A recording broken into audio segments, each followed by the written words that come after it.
નર્મદા સંકલન સમિતિની બેઠકમાં ઉઠ્યો છે ખોટા સહી સિક્કાનો મુદ્દો। તલાટી સરપંચના ખોટા સહી સિક્કાના ઉપયોગનો મનસુખ વસાવાનો આરોપ। ખોટા સહી સિક્કાના આધારે આરટીઈમાં પ્રવેશ લેવાનો દાવો આરોપીઓ અને તેના સાગરીતોને કોણ બચાવે છે તેવી પણ વાત મનસુખ વસાવાએ કરી છે। આરોપીને ન પકડવા કોનું રાજકીય દબાણ છે, ઈ રિક્ષા મુદ્દે થયેલા વિરોધને લઈને પણ તપાસ કરવાની તેમણે માંગ ઉચ્ચારી છે।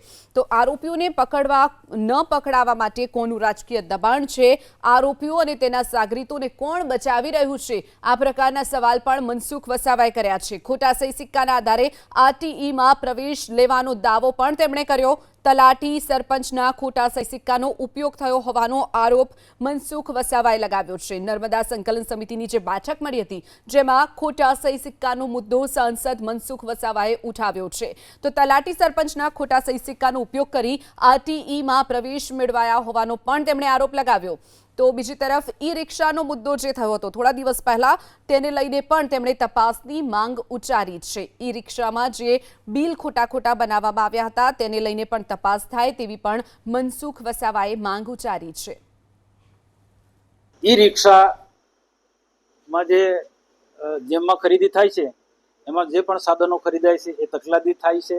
જિલ્લામાં એવા સાધનો બહિષ્કાર કરવો જોઈએ, સરકારમાં પણ આનો રિપોર્ટ થવો જોઈએ। એ રીતના આજે એ પ્રશ્ન પણ મેં રજૂઆત કરી। અને બીજો કે નાંદોદ તાલુકાની અંદર તલાટીના અને સરપંચના ખોટા સહી સિક્કા બનાવીને ઘણા બધા લાભો લીધા છે।